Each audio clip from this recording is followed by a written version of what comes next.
അങ്ങനെ ഗോവ ട്രിപ്പിൻ്റെ രണ്ടാമത്തെ ദിവസമാണ്. ഇത് നമ്മുടെ റൂമിൻ്റെ ബാൽക്കണി വ്യൂ ആണ്. വേറെ ഒന്നുമില്ല, നോർമൽ ഒരു ഏരിയ ആണ്. അപ്പോൾ നമ്മൾ കലങ്കോട്ട് ബീച്ചിൻ്റെ തൊട്ടടുത്തായിട്ടാണ് നമുക്ക് റൂം കിട്ടിയത്. രാത്രി 12 മണി ആയപ്പോഴാണ് നമ്മളിവിടെ വന്ന് എടുത്തത്. ഒരു 2500 അവർ പറഞ്ഞു, നമ്മളതിന് പറഞ്ഞ് 2200 നമുക്ക് ആ റൂം കിട്ടി. നല്ലൊരു ചെറിയ റൂമായിരുന്നു. അപ്പം നമ്മളിനി അടുത്ത സ്ഥലത്തേക്കുള്ള യാത്രയാണ്. അപ്പം നമ്മൾ ആദ്യം അഗോഡ ഫോർട്ടിലേക്കാണ് പോകുന്ന വഴിയിലുള്ള നഗര കാഴ്ചകളൊക്കെയാണ്, ഗോവൻ കാഴ്ചകൾ. അപ്പോൾ പോകുന്ന വഴിക്ക് ഇതേപോലെ നമുക്കൊരു ലേക്കോ കായലോ എന്താണത്, ആ ഒരു വാട്ടർ ബോഡി നമ്മൾ കണ്ടു. നല്ല രസമായിരുന്നു. അവിടെ കുറച്ച് നേരം നിന്നു. എന്നിട്ട് വീണ്ടും നമ്മൾ യാത്ര തുടർന്നു. നമ്മളങ്ങനെ അഗോഡ ഫോർട്ടിലേക്ക് പോയിക്കൊണ്ടിരിക്കുകയാണ്. കുറച്ചധികം യാത്രകളുണ്ട് ഇതിൻ്റെ ഇടയ്ക്ക്, കുറേ യാത്രയുണ്ട്. അപ്പോൾ നമുക്ക് വണ്ടി എടുത്തത് എന്തുകൊണ്ടും സൗകര്യമാണ്. വണ്ടി എടുത്തിട്ടാണ് ഇവിടെ മിക്ക ആൾക്കാരും പോകുന്നത്. പിന്നെ അല്ലാതെ സ്വന്തം വണ്ടിയിൽ വരുന്നവരാണെങ്കിലും ഭയങ്കര സൗകര്യമായിരിക്കും.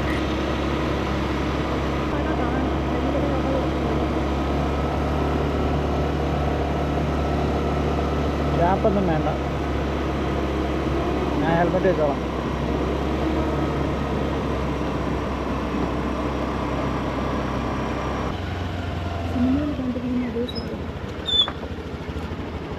അങ്ങനെ നമ്മൾ അഗോഡ ഫോർട്ടിലെത്തിയിരിക്കുകയാണ്. ഇവിടെ 25 രൂപയാണ് നമുക്ക് ഇന്ത്യൻസിനൊക്കെ ടിക്കറ്റ് ഉള്ളത്.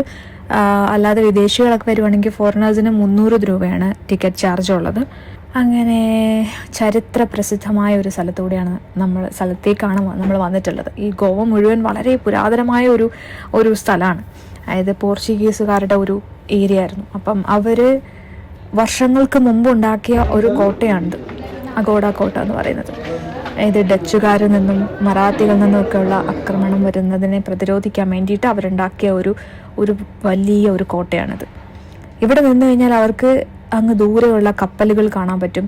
അവരുടെ കപ്പലുകളെ അവർക്ക് സംരക്ഷിക്കാൻ പറ്റും. പിന്നെ ദൂരെ നിന്ന് ആരെങ്കിലും ആക്രമണത്തിന് വന്നു കഴിഞ്ഞാൽ അത് വളരെ ദൂരെ നിന്ന് തന്നെ അവർക്ക് അതിനെ കണ്ടിട്ട് അതിന് വേണ്ട നടപടികൾ എടുക്കാൻ അവർക്ക് പറ്റും. ആ ഒരു രീതിയിലാണ് ഇതിനെ നിർമ്മിച്ചിട്ടുള്ളത്.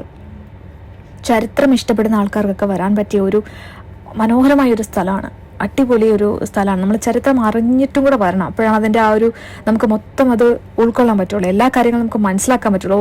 ഇതിങ്ങനെയാണ് അതങ്ങനെയാണെന്നൊക്കെ നമുക്ക് മനസ്സിലാക്കുന്നത് അപ്പോഴാണ്.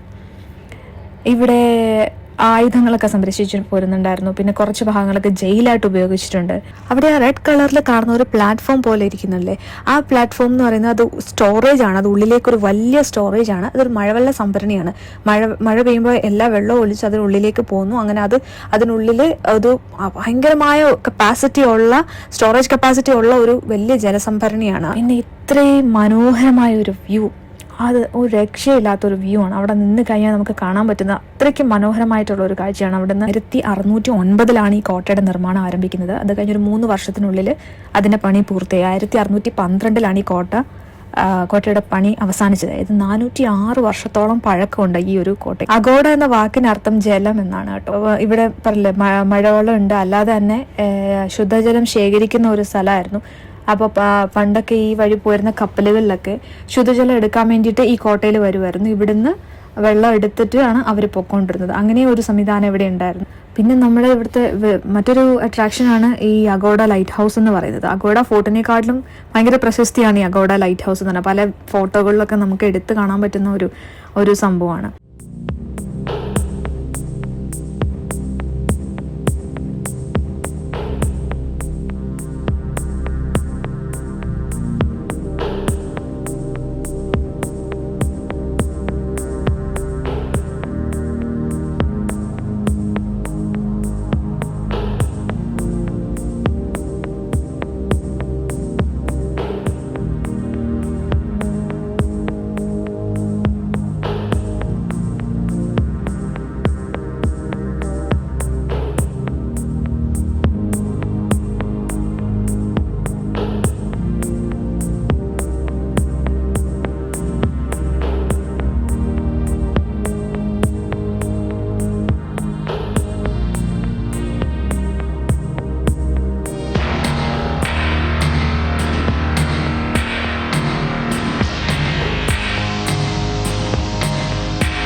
നമ്മൾ അടുത്ത ഒരു മ്യൂസിയത്തിലാണ് വന്നിരിക്കുന്നത്. നമ്മൾ നേരത്തെ ഉണ്ടായിരുന്നതിന്റെ തൊട്ടടുത്ത് തന്നെയുള്ള ഒരു ഫോർട്ടാണ് ഇത്.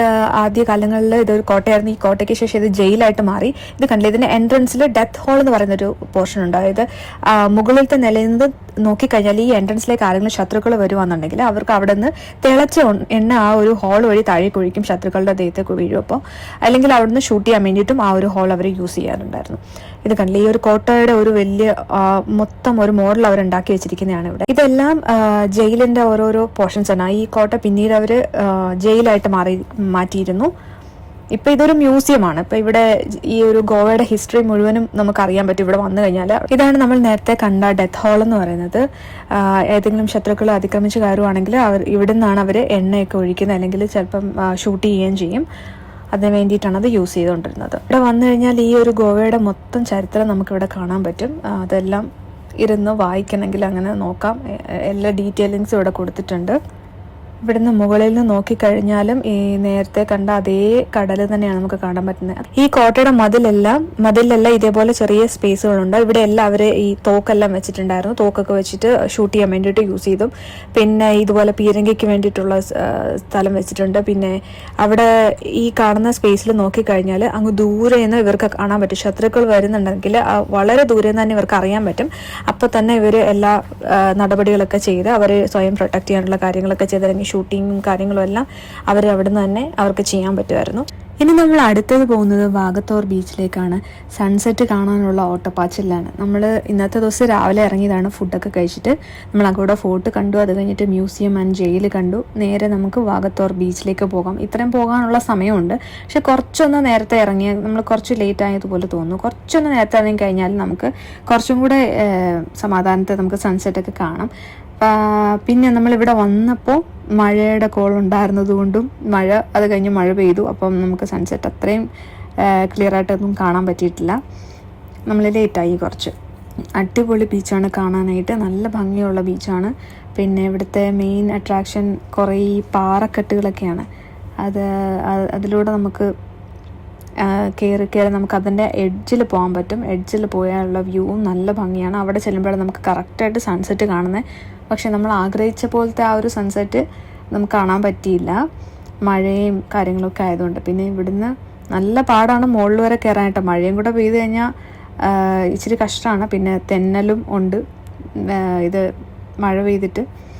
അപ്പം വളരെ സൂക്ഷിച്ചു വേണം അതിൻ്റെ മുകളിലേക്ക് കയറാൻ വേണ്ടിയിട്ട്. കുറേ ആൾക്കാരൊക്കെ അവിടെ നിൽപ്പുള്ളത് കൊണ്ടാണ് നമ്മളും അങ്ങോട്ടേക്ക് കയറി പോയത്. ഓക്കെ, അങ്ങോട്ടേക്ക് ആക്സസ് ഉണ്ട്, എല്ലാവരും പോകുന്നുള്ളത് കൊണ്ടാണ് നമ്മൾ കഷ്ടപ്പെട്ട് അതിൻ്റെ മുകളിൽ കയറി ആ ഒരു വ്യൂ കാണാൻ വേണ്ടിയിട്ടാണ്. ഭയങ്കര ഭംഗിയാണത് കാണാനായിട്ട് കേട്ടോ. ഇവിടെ എത്ര നേരം വേണമെങ്കിലും നമുക്ക് അങ്ങനെ ഇരിക്കാൻ തോന്നും. പിന്നെ മഴ ആയതുകൊണ്ട് നമുക്ക് ഒരുപാട് നേരം ഇരിക്കാൻ പറ്റിയില്ല. നമ്മളപ്പോൾ തന്നെ തിരിച്ചു പോന്നു. അങ്ങനെ ഇന്നത്തെ കാഴ്ചകളൊക്കെ എത്രയേ ഉള്ളൂ. ഇന്നത്തെ വളരെ മനോഹരമായിട്ടുള്ളതും കുറേ ഹിസ്റ്റോറിക്കലുമായിട്ടുള്ള കുറേ കാഴ്ചകളൊക്കെ കണ്ടു. ഇന്നത്തെ ദിവസം അങ്ങനെ കഴിഞ്ഞു. ഇനി അടുത്ത ദിവസം നമ്മളുടെ വാട്ടർ സ്പോർട്സ് ആണ്. അത് നമ്മൾ കലങ്കോട്ടിൽ തന്നെയാണ്. നമ്മൾ നിൽക്കുന്ന കലങ്കോട്ടാണ്. അവിടെ കുറച്ച് നടന്നു കഴിഞ്ഞാൽ ബീച്ചും ഉണ്ട്. അപ്പോൾ ഇന്നത്തെ അത്രയേ ഉള്ളൂ. ഇനി നാളെ വാട്ടർ സ്പോർട്ട് ആക്ടിവിറ്റീസിൻ്റെ വീഡിയോസുമായിട്ട് വരാം.